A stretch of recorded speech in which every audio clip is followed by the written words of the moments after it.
Arts and Media Studios in Milwaukee. I'm Charles Purcell. This is The Log. Happy to talk with you again on our twice weekly visits. I want to spend some time talking about our current situation, latest developments, why it's important, what we can do.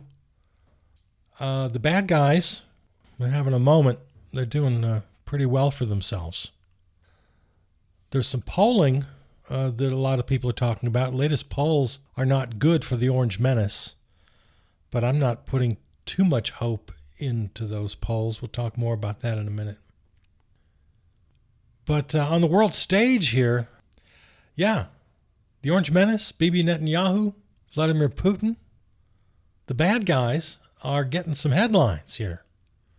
The Orange Menace blowing that Venezuelan boat out of the water. A war crime.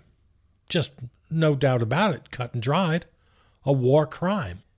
We don't know who these people were. We don't know what they were doing. They were 1,000 miles from America's shore. There was no imminent threat. Every time he creates a new headline, it's more outrageous.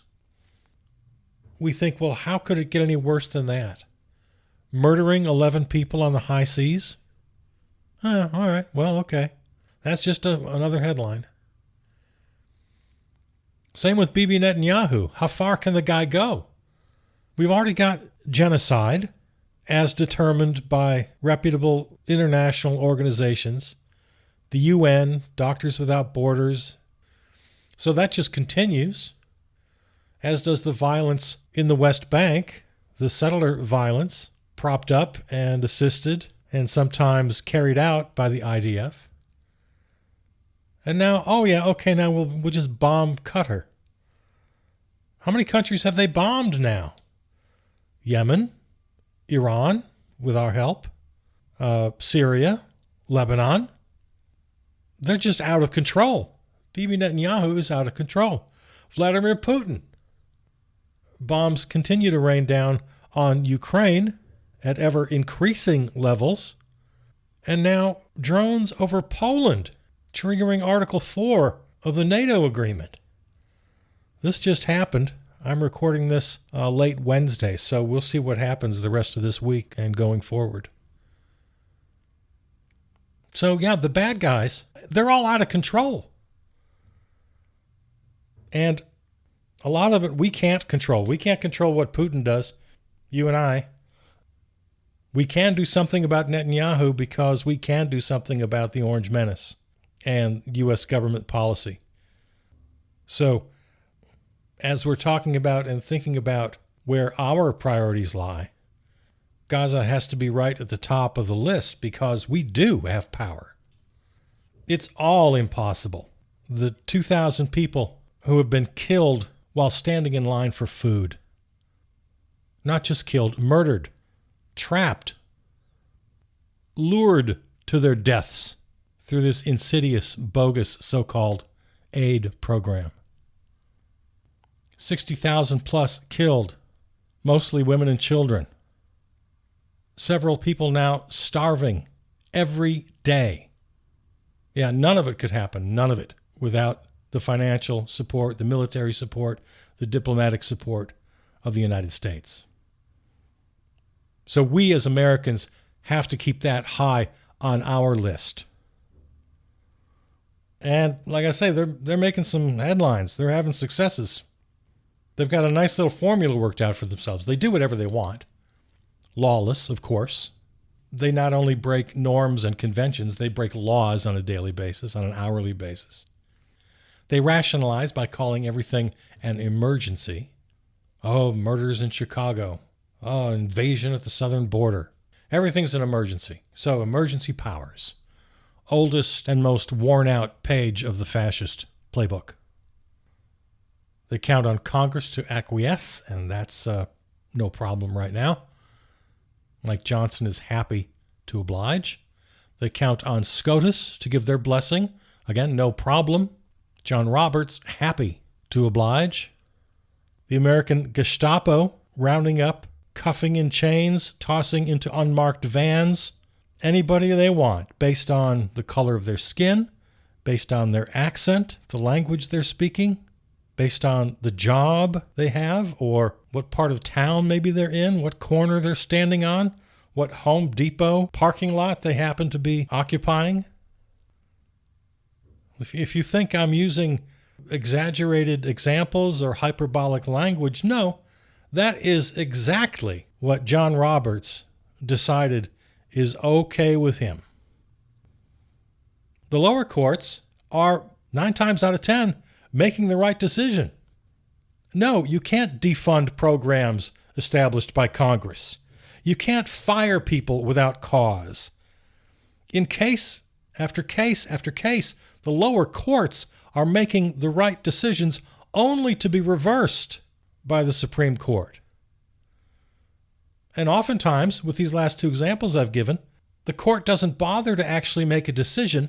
They just overturn the lower court, grant a stay, meaning, all right, status quo, regime, do whatever you want, and at some point, someday, we'll get to the case itself and decide. So, yeah, the bad guys are winning. I want to talk a little bit about immigration and crime. And I put these 2 together only because the regime puts them together. They want to conflate all crime stories with all immigration stories and vice versa. And I also put them together because they are the strongest issues in the polls for the regime. Now, they're still underwater by a few points, maybe more than a few. But of all the issues that the pollsters ask about, immigration and crime get the top scores for the regime. And of course, the MO here is that the repugnants lie. They use their lies to scare voters. Plus, when it comes to these 2 issues, they know that if we complain about their harsh policies, well, they can accuse us and they can accuse Democrats of being soft on crime, soft on immigration. You want open borders. And the Democrats aren't much help because they make every single decision based on focus groups. And especially on crime, they're unwilling to say what's true, because what's true is if you really want to reduce crime, it's not more cops, it's basic social justice. And we all know this, but the Democrats are afraid to say it, and the repugnants refuse to say it because it doesn't serve their purpose. That whole defund the police was such a debacle. And if you'll remember, when that phrase first came into the lexicon, I was defending it, and I defend it to this day. I hate it when language is used as a weapon. Defund the police has a very simple definition. Transfer money, funding, resources to social justice institutions, programs, personnel. I don't back away from that argument. It's a solid argument. It's the right argument. Democrats will not go there. They absolutely refuse because they've conceded. They've admitted defeat. Well, we can't win on that language, and it becomes way more than language. Then it becomes policy. It becomes what you believe, what you fight for. Most crimes are not even reported. Way less than half of crimes are ever even reported. Approximately 1/3 of violent crimes and about 1/8 of property crimes eventually result in an arrest, or what they call a case clearance, a decision, a conviction. And the use of force, the direct confrontation with some violent suspect, that is a minuscule fraction of what the police do. It's less than 1% of all police contacts. So I say all this because then it brings the question, why is it for every police contact, every traffic stop, every mental health emergency, every kid that drops their bike and skins their knee, every cat up a tree, every time you come in contact with a police officer, that police officer is armed to the teeth. Stun gun, revolver. He's got that whole utility belt stuffed with lethal weapons. Why is that? Police confrontations involving resistance and violence during the commission of crimes are a small fraction of police encounters. So armed cops are the problem. The arms themselves are the problem. And the training. Back to the whole defund the police thing. Who expects every single police officer to have adequate training in mental health? No. You send a mental health professional. Why do we have armed officers making routine traffic stops? It's ridiculous. The whole crime issue is just impossible because the repugnants use it for political gain, to act tough, to look tough, and the Democrats have their tails between their legs and they're scared to tell the truth. They're scared to offer any real policy that would actually combat crime. Nobody wants crime. Nobody. And now they're using Charlotte, this horrible, horrible murder in Charlotte, North Carolina. The repugnants are using that. They're standing on the dead body of this poor Ukrainian refugee, murdered violently, and they're standing on her dead corpse to win political points. They're despicable. This poor, pathetic, schizophrenic who stabbed her needed help. The system failed him. Repugnants are the ones who, fiscal year after fiscal year, cut mental health funding. They're the ones who oppose a national health system. They're the ones who favor prisons over hospitals. So for them to use this awful incident to make political hay is truly repugnant. Now, I want to go back to the polls for a minute. You know, on these low approval ratings, they don't need high approval ratings. They don't need to be popular. That's not their main concern, which is kind of obvious by their behavior. They don't need to be popular. They just need to be powerful. Why else do you think they're trying to steal the midterm elections? They are quite obviously doing everything in their power to steal the midterm elections through redistricting. They want to get their hands on voting machines. It is a full court press. That's why they defy the courts at every turn. Because they know what they're doing is illegal. They know what they're doing is unpopular. They don't care. It's almost the whole point, to demonstrate how tough and how powerful they think they can be. That 91% approval from repugnants is just mind-blowing. It's crazy to me. So when we're looking for who to blame, you can make it as complicated as you want to, but MAGA voters, come on. And of course, as we all know, plenty of blame for the Democrats. Weak, no real opposition. Can also blame the culture, the norms that we've accepted over the years. We're all to blame in a certain sense. We've built this vapid, violent, nihilistic culture that provided fertile soil for the regime.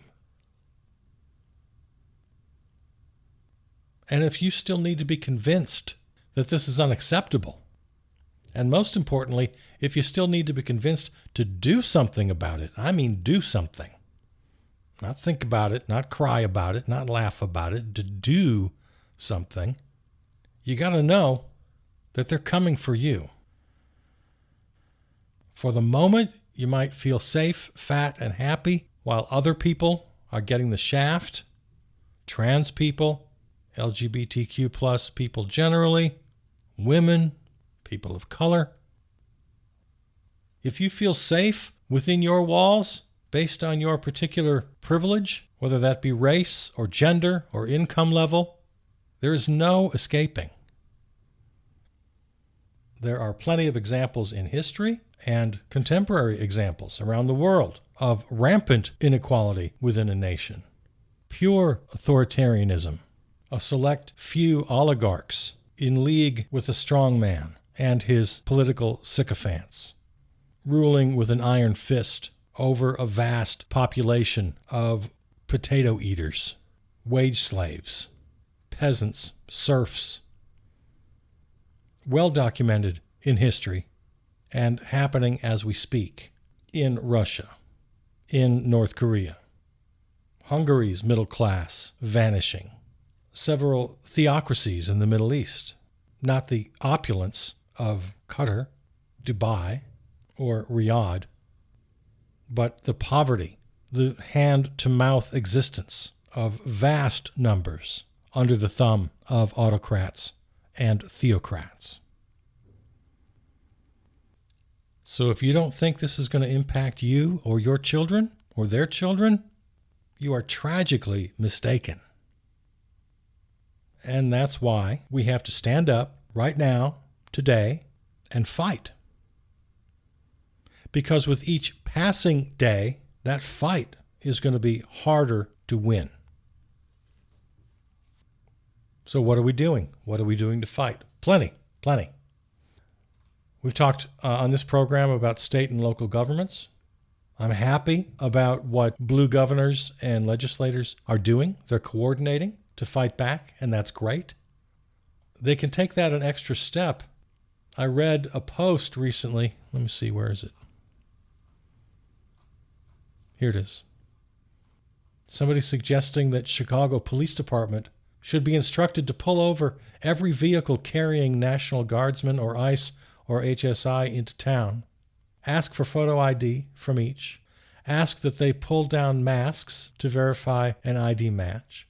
After each person hands over ID, walk back to their radio and ask for a background check. One at a time, when complete, ask if there are weapons in the vehicle. If so, check that the person has a permit. Do this every day that the regime tries to send military or paramilitary into the city. I love that. Yeah, local and state agencies should be doing absolutely everything they can to resist federal forces. We talked at length, was it last episode or the one before, about what state and local governors and legislatures can do. There's a wonderful example. So encourage your public servants. Send them examples like that. So many individual things you can do. The 50-51 movement asked on social media, what are you doing? Got thousands of replies. Don't be silent. Correct the misinformation and disinformation in real time. Wear t-shirts with slogans everywhere. All these small things are so important. They may be the most important. I will never dismiss these kinds of suggestions. You got to put it into your life. If someone in your life, a friend, a family member, anybody, if they've got misinformation or disinformation that they have fallen prey to, you correct it. You must never be silent. Wearing t-shirts with slogans, hats with slogans, absolutely. Put it out there. Make sure everyone knows exactly where you stand. Because by doing that, you give other people the courage, the inspiration to follow suit. It matters. These are not small acts. Volunteer to watch kids and or pets if you can't join the protest yourself. Video everything you see when it happens. Oh my gosh, this is becoming more and more important every day. Have your phones at the ready. Videotape everything you see. These renditions, my God. Show your support to LGBTQ. Wear rainbow hats and shirts and shoes. Put a flag of Mexico sticker on your car. To waste ICE time, this says. So, yeah, if you feel like you want to get stopped by ICE just to waste their time, fly a Mexican flag. Start a local club to find like-minded people. You and I spent quite a lot of time talking about mutual aid. Go back and check out that podcast. I started mine on July 4th, and now there are just over 50 members. Once you have the club, schedule regular meetups. We do coffee on Tuesdays and drinks on Wednesdays. Everyone shares what they're doing, and we educate and inspire each other. I'm reading notes here from that 5051 post. I leave little notes taped on the inside of restroom doors or set in vegetable displays at grocery stores, especially in red areas. I've been building a resistance garden in my front yard, making my 5 calls regularly, writing postcards, wrote a letter of dissent to the Smithsonian, and actually received a response, unlike the Supreme Court letter I sent 5 months ago. Boycotting not only big box stores, but brands. If I fall off the bandwagon, I give myself grace and get right back on. Conversations, calm, objective ones. I no longer stay silent. I don't look for fights, but I don't humor anyone either. I actively look for community and businesses to support that are in solidarity. I subscribe to The Atlantic.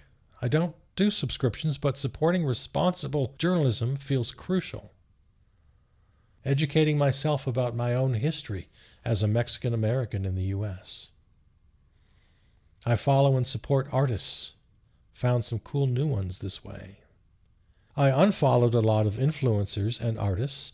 I don't need resisting to be their whole identity, but somewhere there has to be an indication of where they stand. I like that. Buying less, being smarter about what I buy and from where. Okay, so those are just a few. Again, thousands of responses. There's no end to what we can do. But, big reminder, we have to do it. I mentioned state and local governments, and I encourage that, but we have to force it. And then we have to do the rest ourselves, including be our own news media. We all have a feed. We have to share. We have to support indie media. As we said earlier, video everything. Send that video to media outlets. We all have to be conscious curators because that's the world we live in now. As you've heard many times, and it's absolutely true, they want you to check out. They want you to be exhausted. So find ways to stay engaged. Make it yours. Make it fun. Feel inspired. Inspire others. Have a good time. Enjoy your life. Speaking of media, I wish someone would make the movie or the TV series. I don't know why it hasn't happened yet. I came across one of my favorite movies of all time recently in the last few days. Jack Benny and Carol Lombard in To Be or Not to Be. Great film. What's his first name? Lubitsch, the great film director. I forgot his first name. Anyway, that movie came out in 1942, before the end of the war, while the Nazis were still getting it done. This very strong, very funny, anti-Nazi, anti-fascist movie about a theater troupe in occupied Warsaw. What's up, movie directors, writers? Why don't we have at least 1 or 2 or half a dozen really good movies about this wacky regime? There's more material than you need. Let's get a Netflix series going. Let's get a few feature-length films. What are you waiting for? Shout out to Code Pink. The other night at a D.C. restaurant, the Orange Menace had the nerve to show up in public. Free D.C., free Palestine. Trump is the Hitler of our time. They shouted over and over. In the restaurant, they were literally within like 5 feet of him. Right in his face. Everybody should be doing this at every opportunity. So, good for you, Code Pink.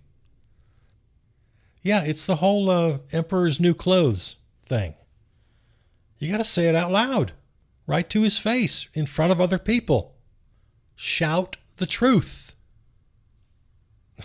Jon Stewart stole my thunder. I think he mentioned Emperor's New Clothes. And I've been thinking about that for a while. But he really stole my thunder when he mentioned the kid on The Twilight Zone. Famous episode, the kid played by Billy Mumy. Remember the boy from Lost in Space? He plays a kid who has psychic kinetic powers over all the adults. And so they flatter him and tell him what a fine young boy he is and how smart he is. Because they got to keep on his good side or he'll kill him because he's got the power to do it. And they haven't got the power to kill him.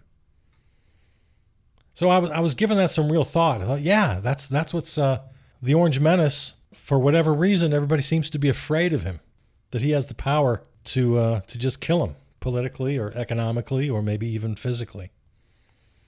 And so that's why all this ridiculous ass kissing and flattery, giving him gifts. We've all seen the round table at the so-called cabinet meetings. This over-the-top Kim Jong-un, North Korea style flattery. And now the tech bros come in, have a big dinner with them. They do the same thing, go around the whole table. Everybody takes their turn kissing his ass. Yeah, Jon Stewart talked about that, and he did. He stole my thunder. He used the Twilight Zone kid as a metaphor. So there's plenty we can do. Plenty we can do. And yeah, take that inspiration from Code Pink. Whatever you do, do it loudly. All right. Well, speaking of things you can do, I've mentioned 5051 a couple times. Remember, that's 5050.1. Also, indivisible.org has great resources. The People's Union USA.com is coordinating boycotts. GeneralStrikeUS.com is organizing a general strike.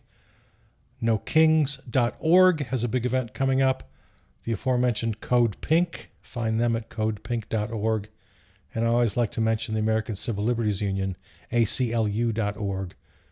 These are just a tip of the hundreds of fine groups and organizations doing good work. So visit them, visit others. I know here in Milwaukee on Sunday, the 14th of September, we have a big rally and protest in solidarity with Chicago, ICE and National Guard out of Chicago. So look and see what's happening on Sunday the 14th in your area. The 16th through the 20th, We the People Act Now, asking for a 1-week general boycott, an economic blackout. If you can only do one day, please choose September 17th, Constitution Day. But whatever you can, the full week or 1 or 2 days, economic blackout, buy nothing. And of course, the big day, the next No Kings is October 18th. We're hoping to make that the biggest day yet. All oars in the water. I'm not, for 1 second, going to criticize anybody about how they are resisting. The small acts in your personal life we mentioned earlier, joining with others in large rallies, joining with others in small groups, everything you can do matters. All right, let's leave it there for today. Find this and all episodes on your favorite podcast platform or at charlesburcell.com. Follow me on Substack and Blue Sky. Write to me, charlesburcell@gmail.com. Thanks to our flagship terrestrial station, River West Radio in Milwaukee. Theme music by Peter Donalds. All right, I love you. I'll see you out there.